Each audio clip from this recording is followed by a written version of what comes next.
ॐ सदाशिवसमारम्भां शङ्कराचार्यमध्यमाम् अस्मदाचार्यपर्यन्तां वन्दे गुरुपरम्पराम्।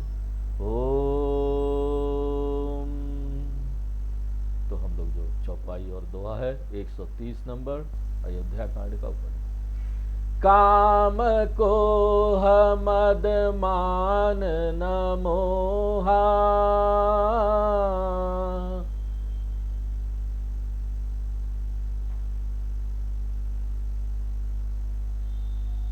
लोभ न क्षोभ न राग न द्रोहा,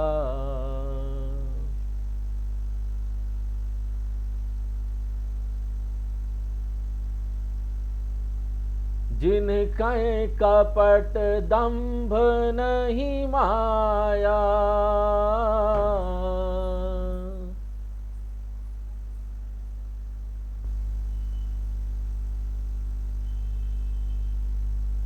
तिनके हृदय बसहु रघुराया।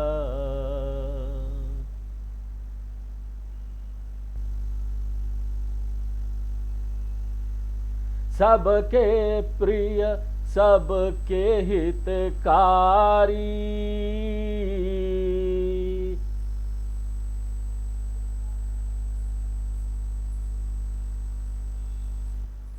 दुख सुख सरस प्रशंसागारी।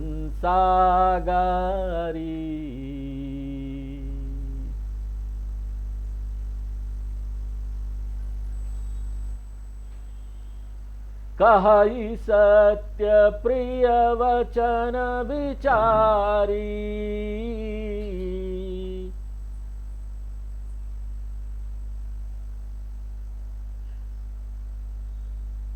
जागत सोवत शरण तुम्हारी।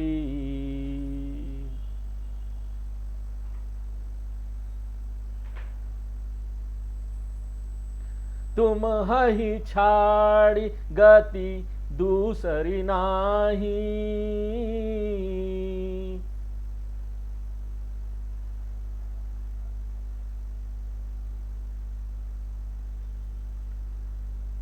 राम बसहु तिनके मन माही।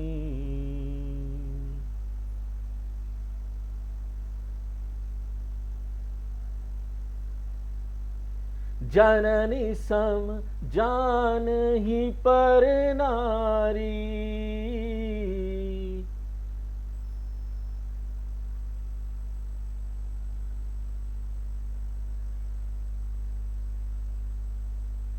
धनु पराव बिस तई बिस भारी।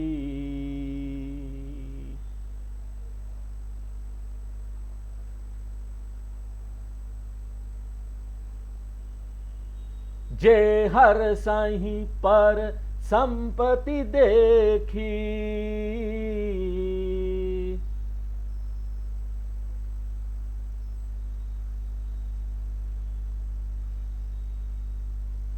दुखित होहि पर विपति विशेषी।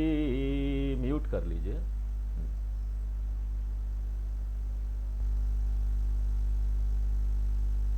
जिन हहि राम तुम प्राण पियारे,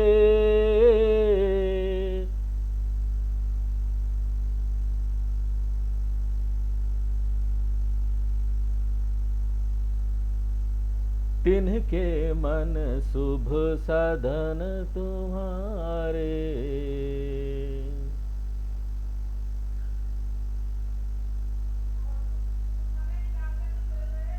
स्वामी सखा पितु मातु गुर,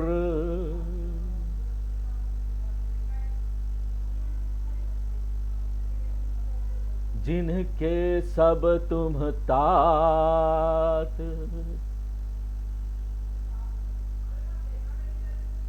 मन मंदिर तिनके बसहूँ।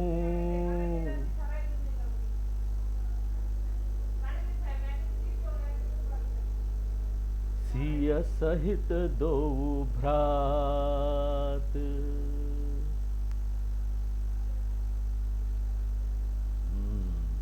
हरे रामचंद्र की जय, पवन सुत हनुमान की जय, बोलो भाई सब संतन की जय।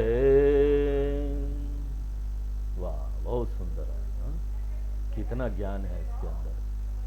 काम कोह मद मान न मोहा। वाल्मीकि जी कहते हैं कि जो परमात्मा को जानते हैं और उसे प्राप्त करने के लिए अपने मन को निर्विकार बनाए हुए हैं, उन्हीं के मन में परमात्मा का वास होता है। हे राम जी, आप वहीं रहिए। ये 6 मैल है, बड़ा खतरनाक है। काम क्रोध मद लोभ मोह, मैल है, ये गंदगी है, डस्ट है। डस्ट को साफ करना है साधना से। जिसके मन में ये डस्ट नहीं है, ये गंदगी नहीं है, जिन्हें कोई मानसिक विकार नहीं है, कोई लोभ नहीं है, कोई क्षोभ नहीं है, न राग है, न द्रोह है, जिन्हें कपट दंभ नहीं है, जो माया से ग्रसित नहीं है, उनके हृदय में हे भगवान आप निवास कीजिए। तो ये सारे गुण जब आएंगे तब जाकर ना भगवान निवास करेंगे। तो जो लोग माया से पार हो गए, वो ज्ञानी लोग, उस शरीर में अहम भाव नहीं रखते। वो तो इस सत्य को जानते हैं कि शरीर एक उपहार मिला है भगवान से, कुछ समय के लिए, टेम्पररी है, चला जाएगा।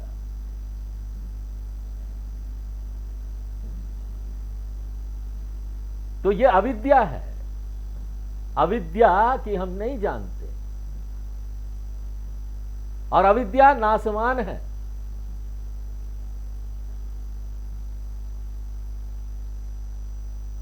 अविद्या क्या है? नाशवान है। जब अविद्या होती है तब भी विद्या होती है। जब हमको कुछ नहीं पता तो कैसे पता कुछ नहीं पता? पीछे विद्या है ना। तो अविद्या तो नाश हो जाएगा, और विद्या जो है ना वो अविनाशी है। अविद्या कैसे नाश होगा? शास्त्र सम्मत विचार से नाश होगा अविद्या। शास्त्रों के ज्ञान से जाएगा, उसके बिना कोई और तरीका नहीं है, कोई और मार्ग नहीं है। बहुत सारे मार्ग है बोलते होंगे, साधना के शुरू में बहुत सारे मार्ग हैं। अब जब कर लो, कोई तीर्थ यात्रा कर लेता है, कोई पूजा कर लेता है, कोई ध्यान कर लेता है, कुछ भी चुन लो, अपना जो प्रकृति है उसके हिसाब से जो साधना सही लग रहा है चुन लो। वहां पर तो विकल्प है, लेकिन जैसे आप आगे बढ़ेंगे, परिपक्व होंगे, मन का मैल थोड़ा दूर होगा, तो ये बात समझ में आएगी कि उसके बाद there is only one way. ज्ञान प्राप्त करो, शास्त्र सम्मत विचार करो, मनन करो। फाइनली सारा जो हृदय है ना उसके वो जो है ना निर्मल, उसी से होगा। जैसे आकाश में बादल हट जाए, सूर्य प्रकाशित हो जाए, उस प्रकार से हम अपने हृदय में परमात्मा का अनुभव कर सकते हैं। अपने आप से अपने आप में हम संतुष्ट हो सकते हैं, ये संभव है। जीवन में ऐसा हो सकता है कि कहीं कोई कमी नहीं रहेगी, कहीं दुख का अनुभव नहीं रहेगा।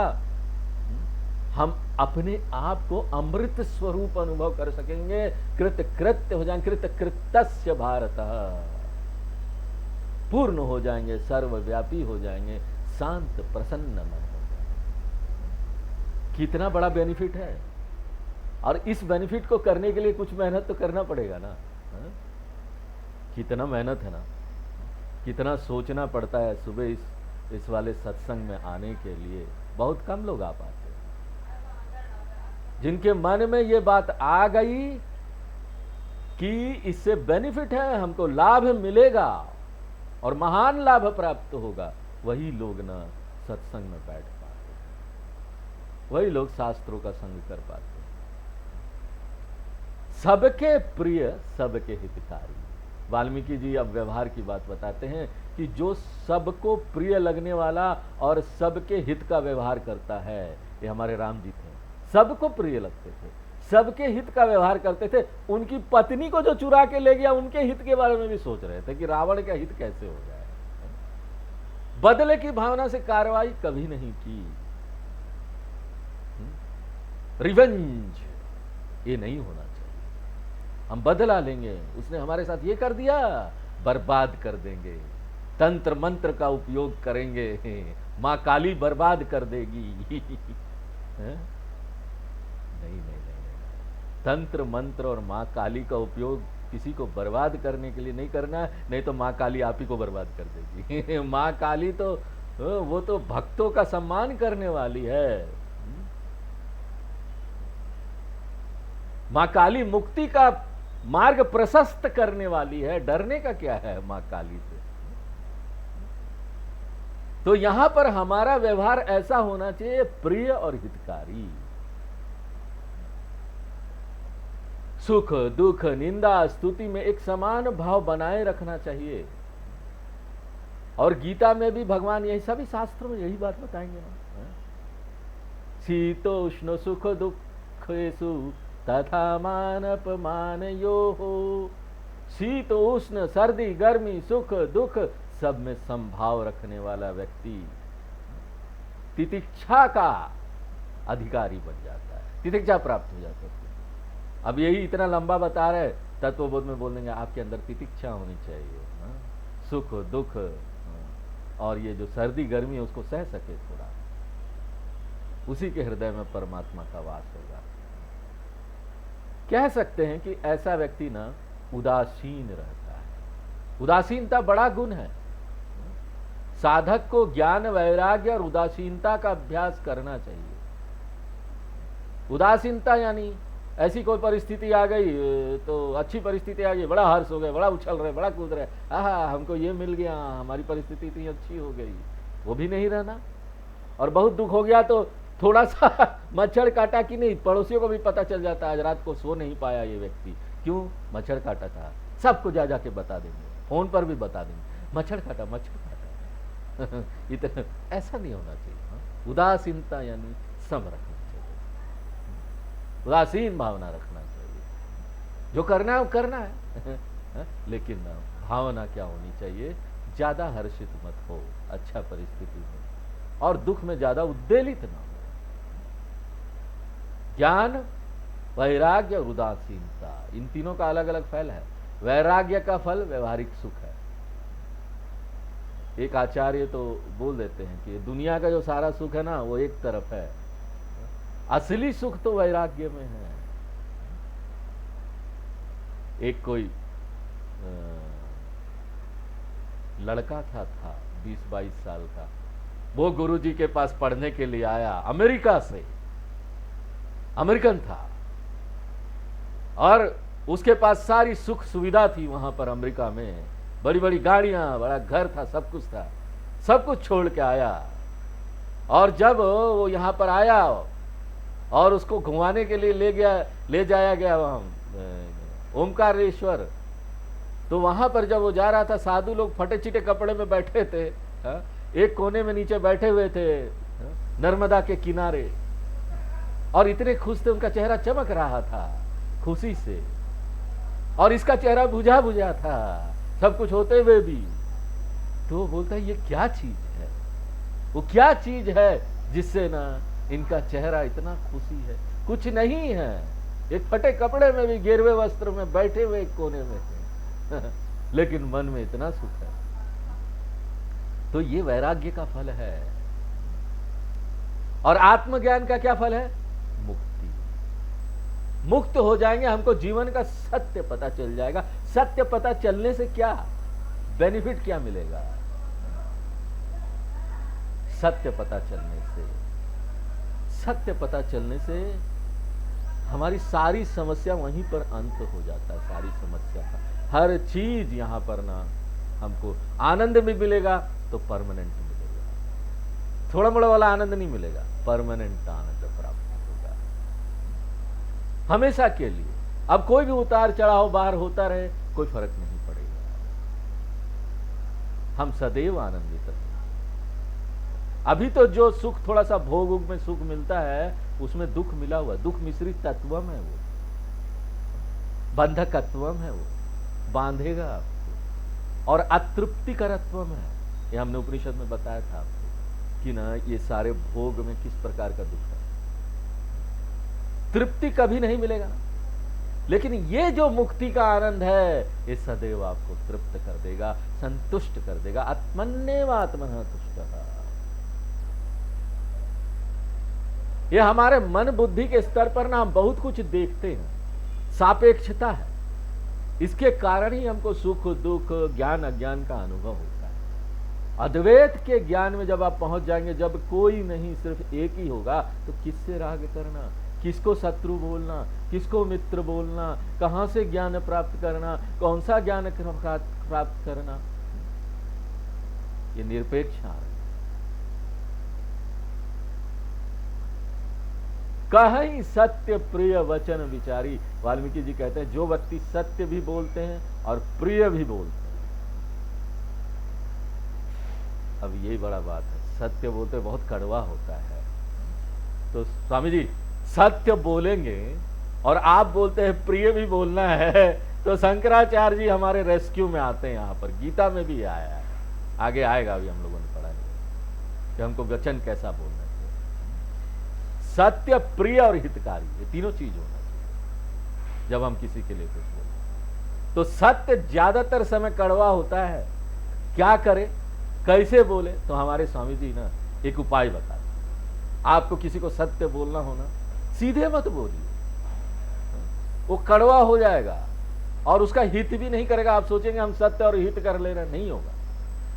तो कैसे बोलेंगे, पहले ना उस व्यक्ति की अच्छी अच्छी बैठाइए उसको अपने पास। हाँ, वो कोई गलती कर रहा है ना, आपको उसको सत्य बोलना है कि तुम ये गलती कर रहे हो, बैठाइए, उसकी अच्छी अच्छी बात बोलिए, उसके हृदय को बड़ा कर दीजिए। अरे वाह, ये मेरे बारे में कितना अच्छा सोचता है। आप बोलेंगे नहीं स्वामी जी उसमें तो कुछ अच्छा बात है ही नहीं, फिर आप गलत हो। आप देख नहीं पाए कि उसमें क्या क्या अच्छा है। कोई भी व्यक्ति नहीं होता ऐसा कि जिसमें कुछ अच्छाई है ही नहीं, सभी में अच्छाई है भीतर से। गुण देखने वाली बात है। बैठाइए, उसके बाद उसके गुणों के बारे में बताइए, देखो तुम कितना अच्छा ये करते हो, कितना अच्छा वो करते हो। जब हृदय बड़ा हो जाए ना, साइड से धीरे से बोल देने का सत्य कि देखो ये जो चीज है ना, इसको थोड़ा सा ठीक कर देखना। वो व्यक्ति तुरंत एग्री कर जाएगा, बोला हाँ ये बात आपने ठीक बोली, स्वीकार है मुझे, तो उसका हित हो गया ना। सत्य प्रिय हितकारी, तीनों चीज आपने इस मेथड से बोल दिया। ये तरीका है, यूज दिस मेथड, करके देखिए अपने व्यवहार में, आपको आनंद आ जाएगा कि क्या चीज पता चला।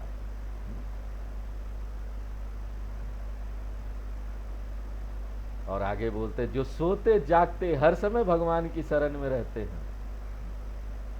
कैसे रहेंगे? सोते जागते भगवान की शरण में, पीछे व्यक्ति सोया हुआ है भगवान की शरण में तो ये कैसे चले जाते हैं बोध में?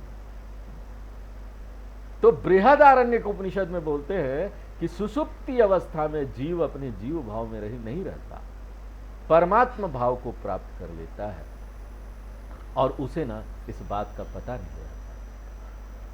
इसलिए जागने पर फिर अपने शरीर में समस्याओं से घिर जाता है। यदि व्यक्ति जागृत में भी भगवान की शरण में रहे तो जागृत में भी परमानंद में रहेगा। तीनों अवस्था का सत्य देख लेना, यही है सोते जागते हर समय भगवान की शरण में रहना। अवस्थात्रय विवेक, इसको वेदांत में टेक्निकल शब्द में बोलते हैं अवस्थात्रय विवेक करने। तीनों अवस्थाओं का जो साक्षी है वही है मूल, वही मूल चीज है, वही परमानंद है। तुम ही छाड़ी गति दूसर नाही, तुम ही छाड़ी गति दूसर नाही। वाह, क्या बात है। दूसरा गति ही नहीं है भगवान, और मैं कुछ चाहता ही नहीं, आप ही के आश्रय में मुझे दूसरा, no I don't see a second thing in my life except you lord. दूसरा चीज मैं नहीं देखता।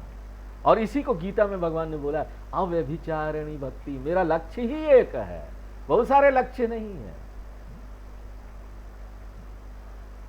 एक लक्ष्य, बहुत सारे नहीं है।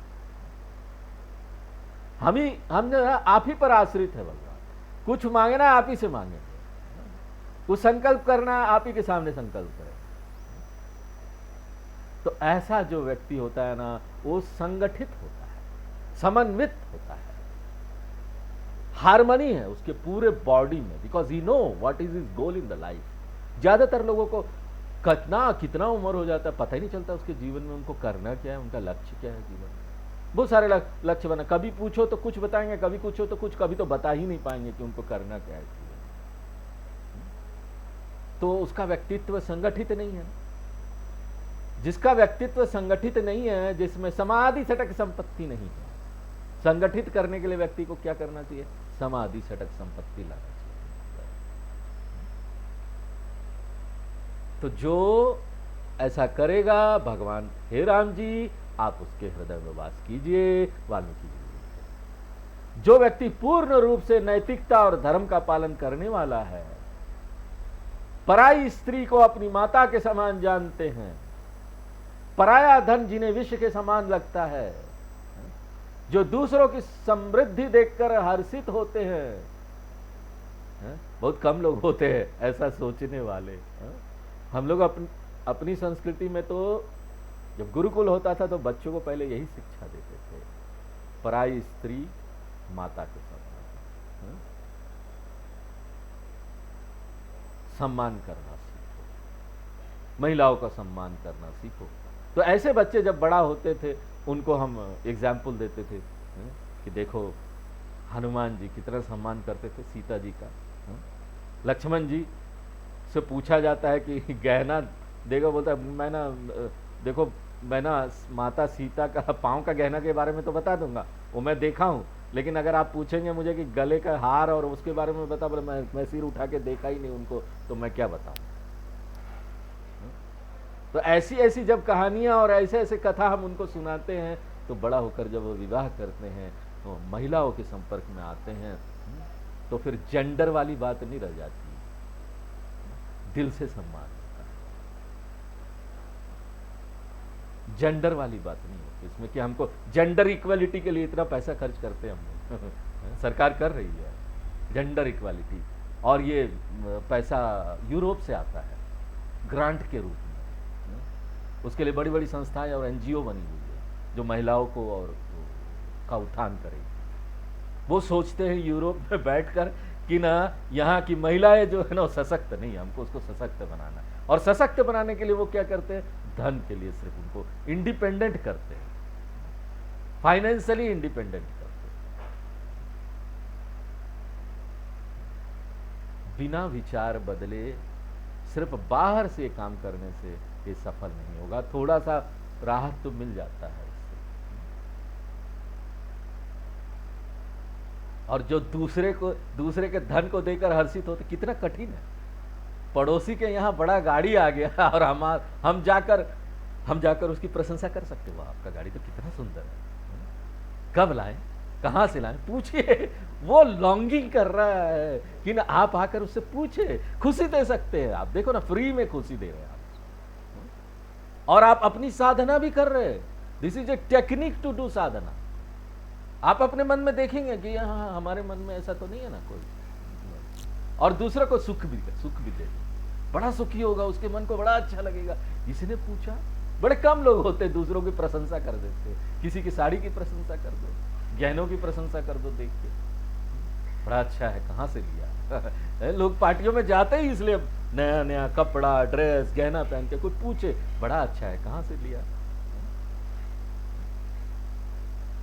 और दूसरों की विपत्ति को देखकर हमको दुखी होना चाहिए।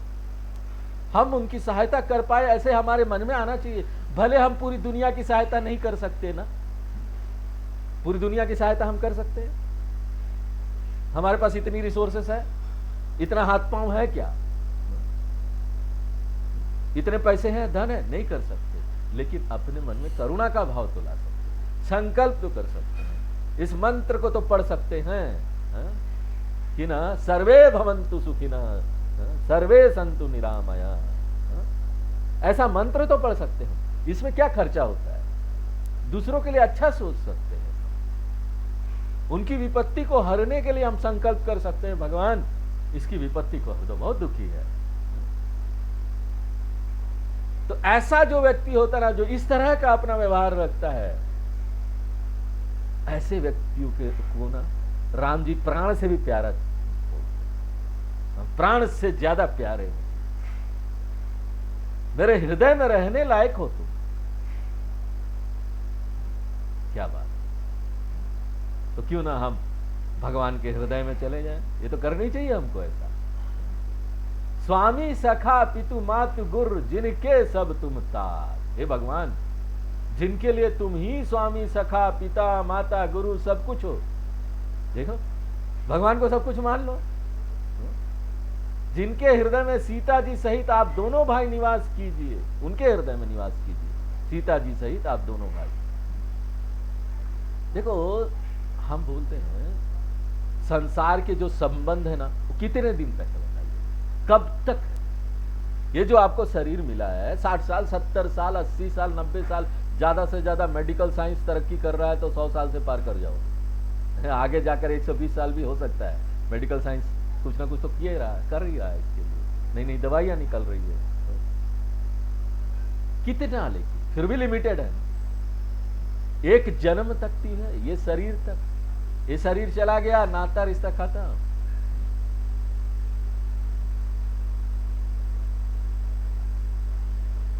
तो ये शरीर तक ये है, टेम्पररी है, लेकिन भगवान के साथ हमारा रिश्ता जन्मों जन्म का है।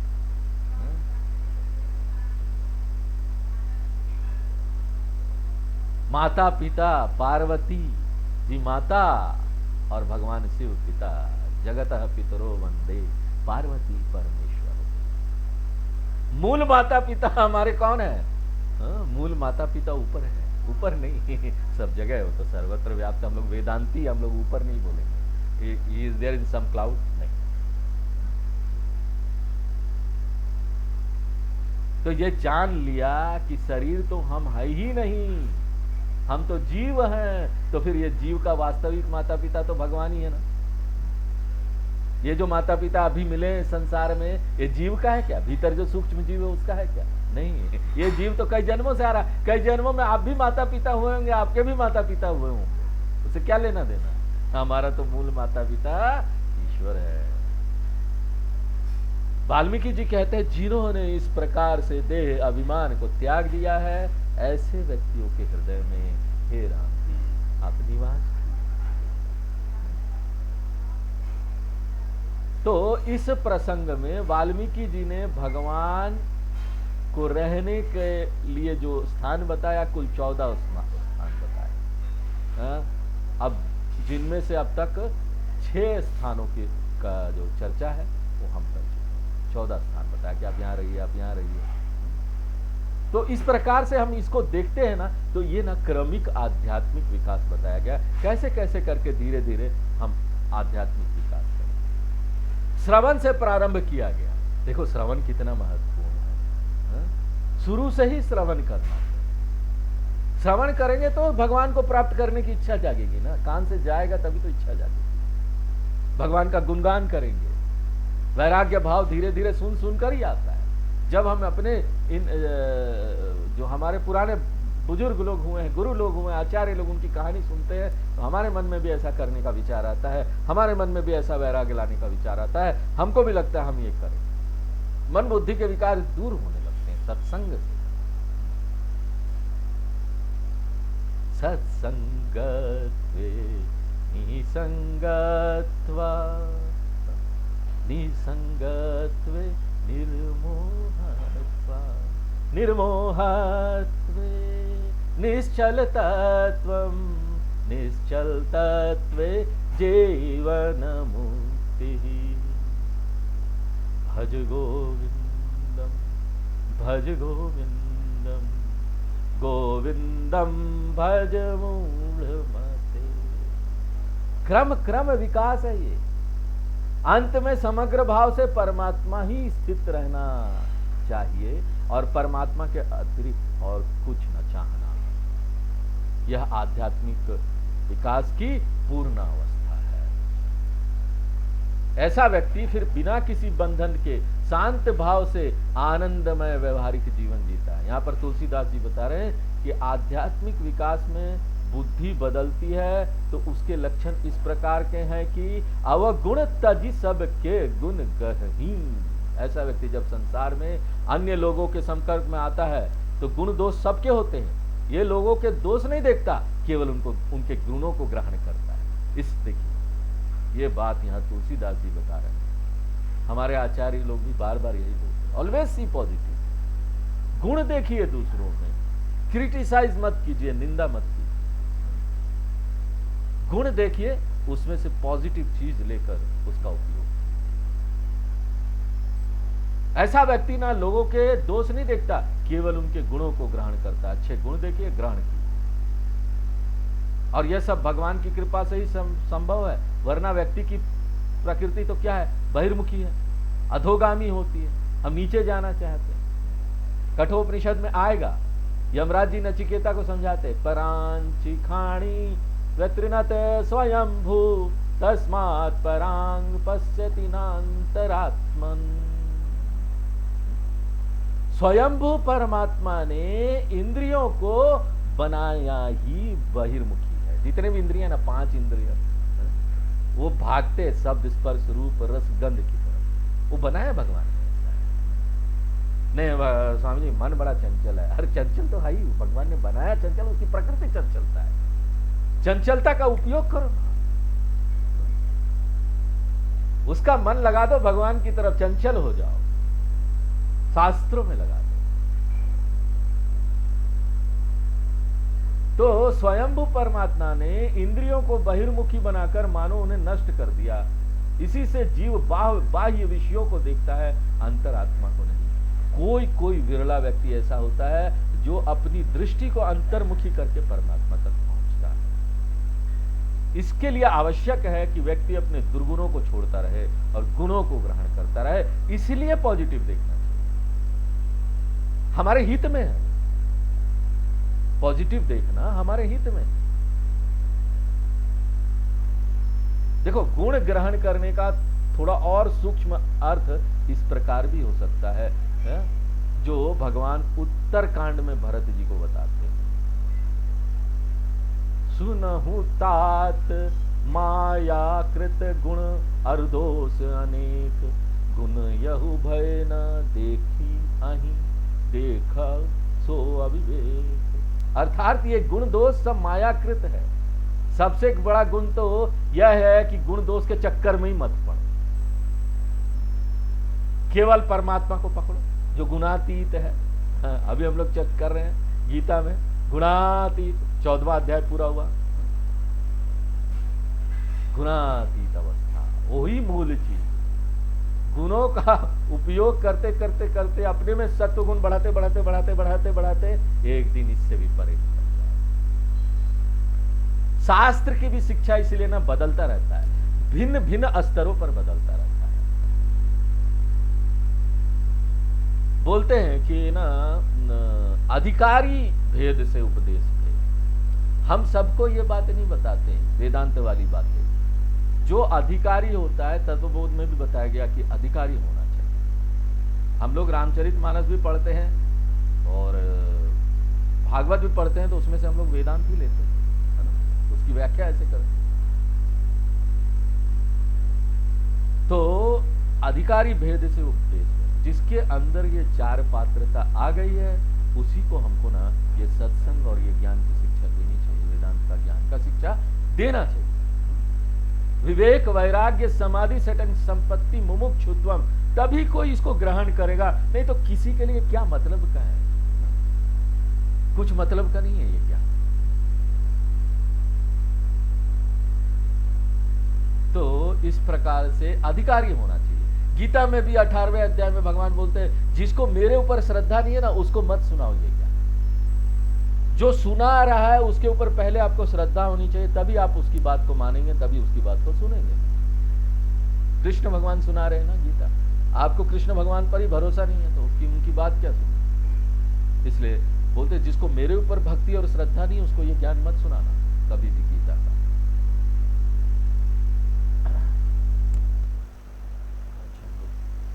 यही विराम देते हैं, आगे फिर नेक्स्ट क्लास में। ओम पूर्णमदः पूर्णमिदं पूर्णात् पूर्णमुदच्यते पूर्णस्य पूर्णमादाय पूर्णमेवावशिष्यते। ओम शांति शांति शांति।